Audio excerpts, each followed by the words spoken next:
याच्या अभ्यासाच्या वह्या बघा कोऱ्या आहेत, काही लिहिलेलं नाहीये त्याने ह्याच्यावर. हे बघा. आणि आई, हा सोहमचा रिझल्ट.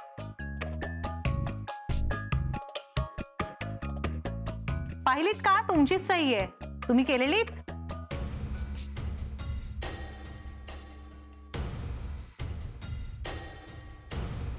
नाही ना? सोहमने केली आहे तुमची सही, खोटी सही.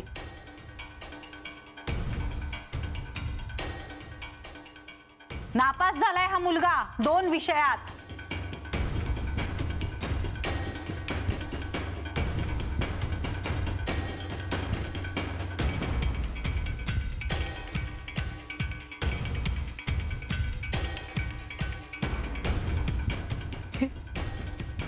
हे काय बबड्या?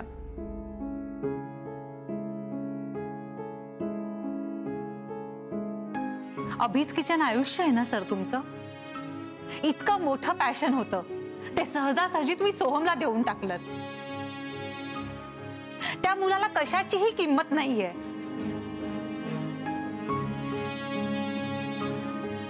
आता तर मलाही असं वाटायला लागलंय तुम्ही जे काही केलत ना ते बरोबरच केलत.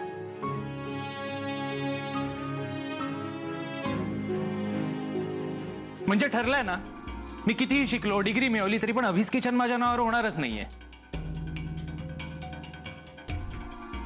नाही होणार आहे ना?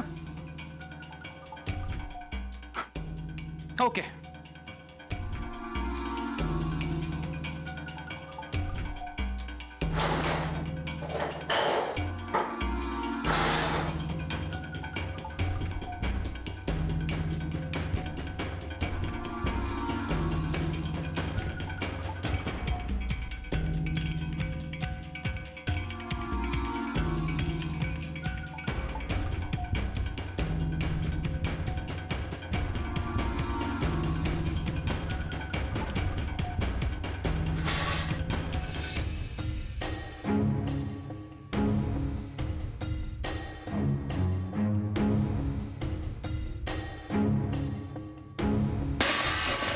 बबड्या काय आहे हे?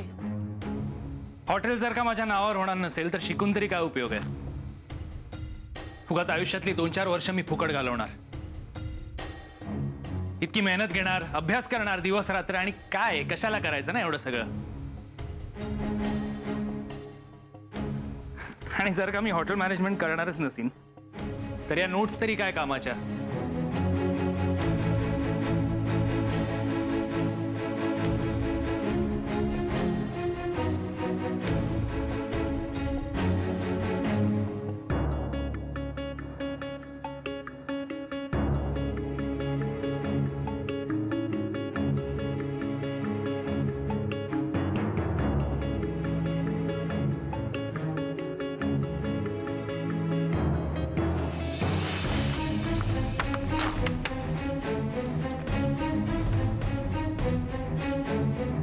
बबड्या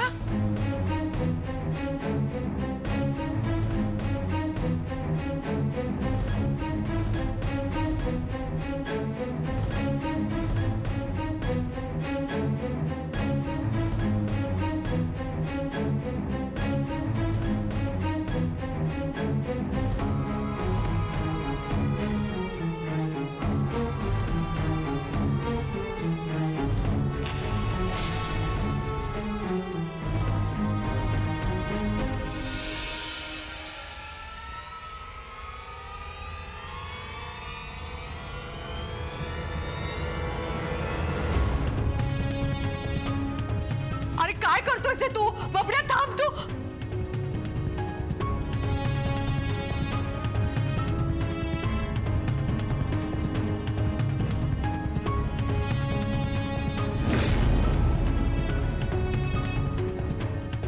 बबड्या अरे थांब तू.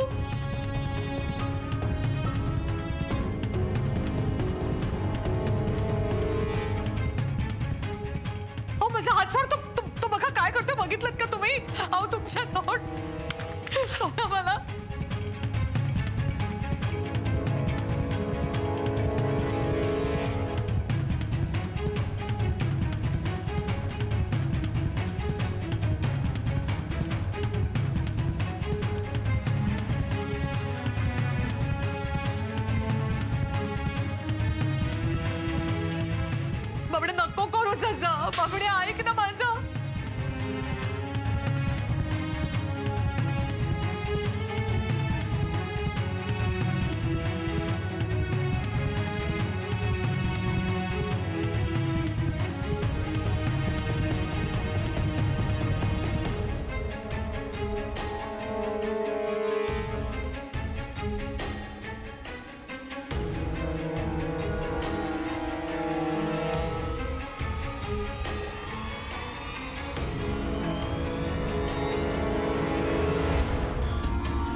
काय? मी हॉटेल मॅनेजमेंट करत होतो ना, तेव्हा मी स्वतः काढलेल्या नोट्स आहेत. अरे बायबल समज बायबल या कोर्सचं. या नुसत्या नोट्स फॉलो केल्यास ना तरी डिस्टिंक्शन घेशील.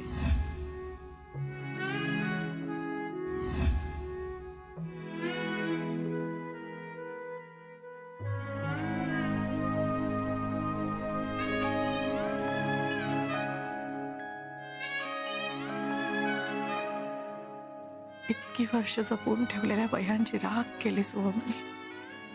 किती वेदना झाल्या असतील यांच्या मनाला.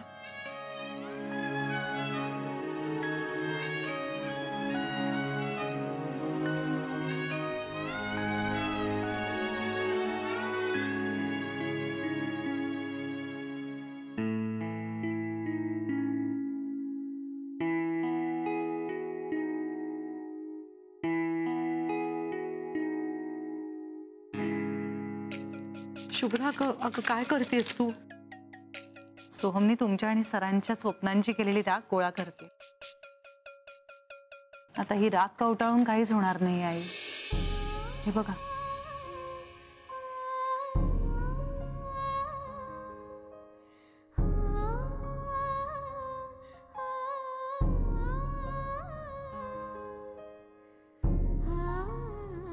फक्त हात काळे होतील तुमचे.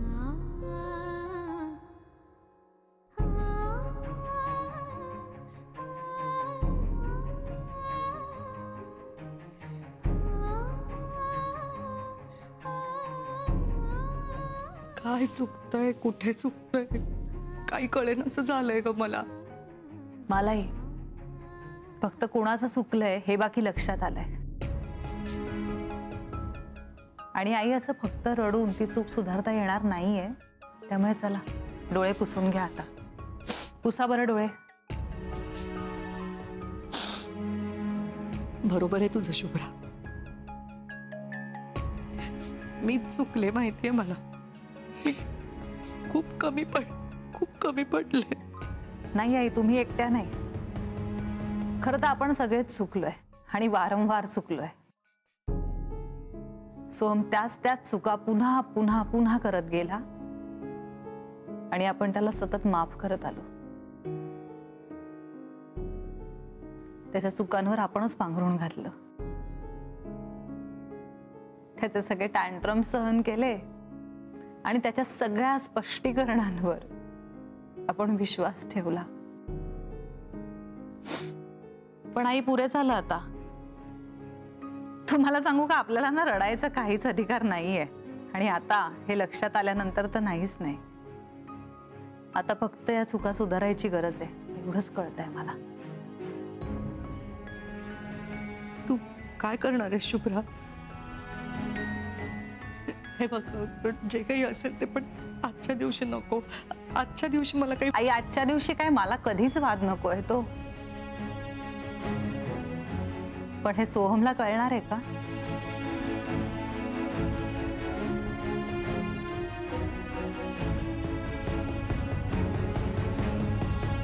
अगं शुभ्रा,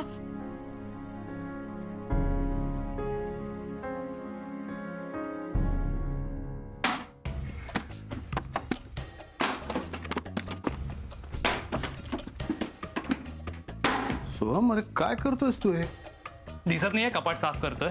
रिकामा हवंय मला ते.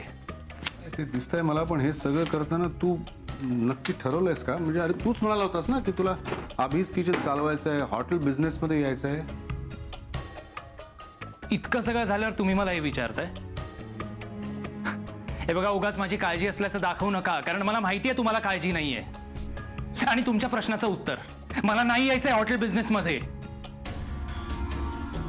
कारण पुढे जाऊन मला भांडी नाही घासायची आहेत. आणि हे सगळं ना मला माझ्या घरात पण नकोय आणि कुठेच नकोय. टू हेल विथ ऑल दिस. अरे युनिफॉर्म आहे तो. हो का? युनिफॉर्म आहे? मला कळलंच नाही.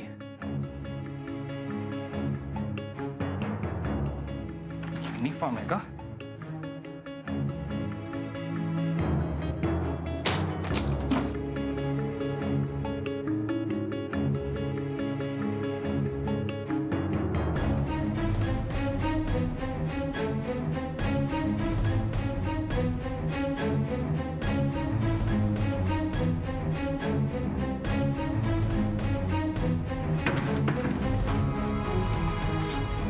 नाही, हरकत नाही. तू जे काय करतोस ते एक प्रकारे बरं आहे. तुझ्या मनात जो साचलेला राग आहे तो बाहेर निघायला मदत होईल त्याने.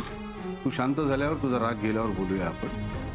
तुला जर का हॉटेल मॅनेजमेंट करायचं नसेल, यात तुला इंटरेस्ट नसेल, तर कशात इंटरेस्ट आहे ते बघूया आपण. आणि त्यात तुला करिअर करायचं असेल आणि माझी काही मदत लागली तर. गरज नाहीये मला तुमच्या मदतीची. खरं तर मला माहितीच नाही मला काय करायचंय ते. पण एक गोष्ट मला माहिती आहे. काय? मला पूर्वीसारखं जगायचंय.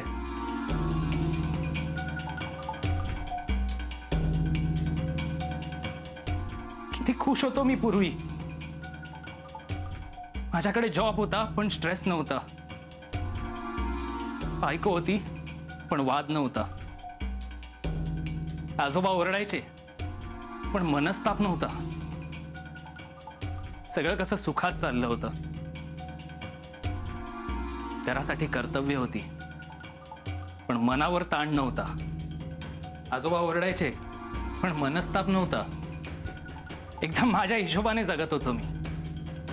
ना कोणाची कटकट होती आणि ना कोणी फुकटचे सल्ले देणारं होतं. ना कोणी माझ्या आईचे कान भरणारं होतं, ना शुभ्राला फूस लावणारं.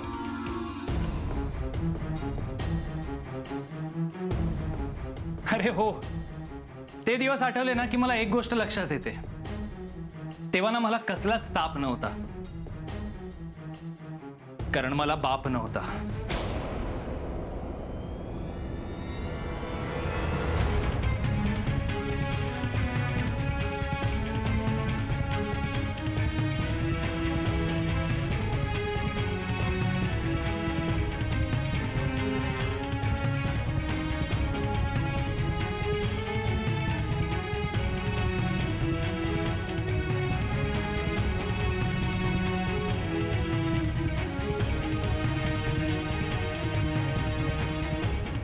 सोहम, मी काय बोलतोयस तू?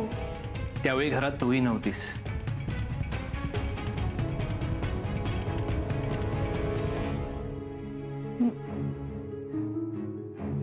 म्हणजे माझ्या नसण्याने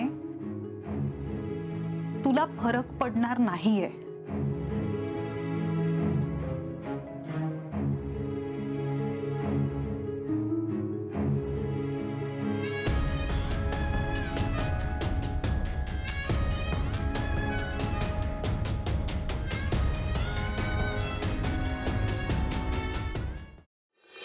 आई, सर, मिस्टर सोहम कुलकर्णी, जरा बाहेर या प्लीज सगळे. काय ग शुभ्रा, काय झालं? शुभ्रा, काय करतेस तू? शुभ्रा, तू काय करतेस? अहो मी ही काय करते? आता काय नवीन नाटक आहे तिची? थांब ना रे बबड्या, मी बघतेय ना.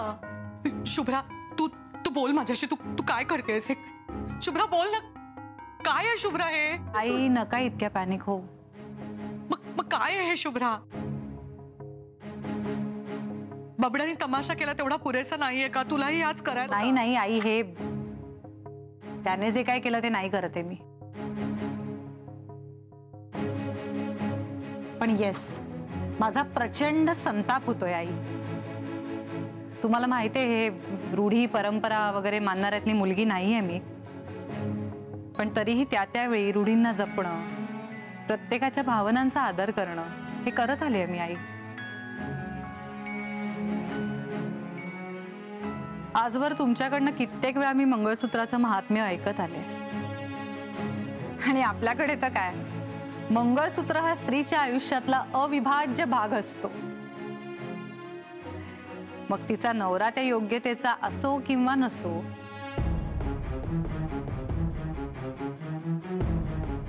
शुभ्रा तू काय बोलतेस हे? आजपर्यंत सगळं सोहमचं वागणं मी बघत आले, सहन करत आले. पण आता नाही. ह्याच्या पुढे मला ही बांधिलकी, ओझच म्हणा ना खरं तर, मला नाही सहन करायचं ह्याच्या पुढे.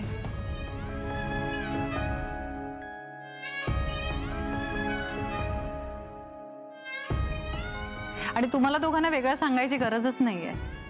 या मंगळसूत्राची किंमत सोहमने त्याच्या वागण्यातनं कधीच कमी केली आहे.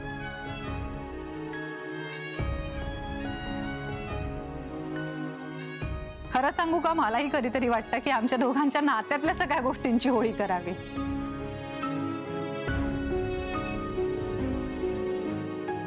पण काय करू, माझ्या भावना तितक्या कमकुवत नाहीयेत ना. आजपर्यंत जे जपलंय ते खूप मनापासून जपलंय. पण आता नाही. जे संपायला हवं ते संपलंच पाहिजे.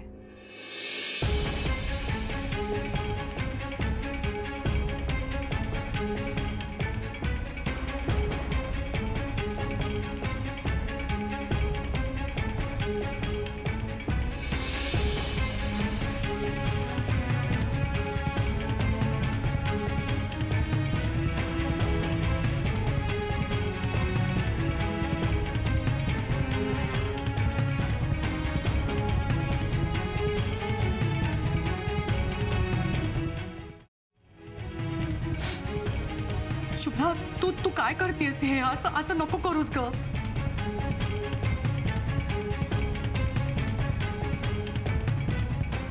खरं तर सोहमने जो काही तमाशा केला ना, त्यानंतर माझ्याही मनात आलं की एकदा हे मंगळसूत्र घ्यावं आणि त्याच्यासारखं. शुभ्रा,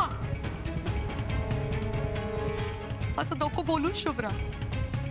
आई, जे वाटतंय ना ते सगळं बोलते. मनात बरंच काही आलं, पण नाही केलं मी यातलं काही. पण हे मंगळसूत्र ज्याच्या नावाचं आहे त्याला त्याची कदरच नाहीये.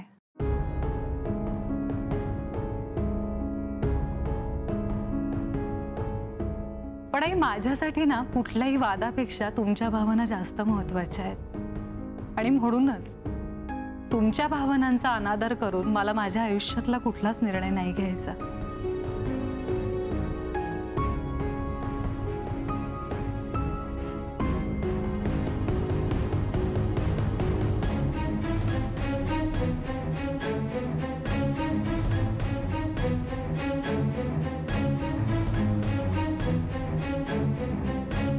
हा माझा निर्णय आहे.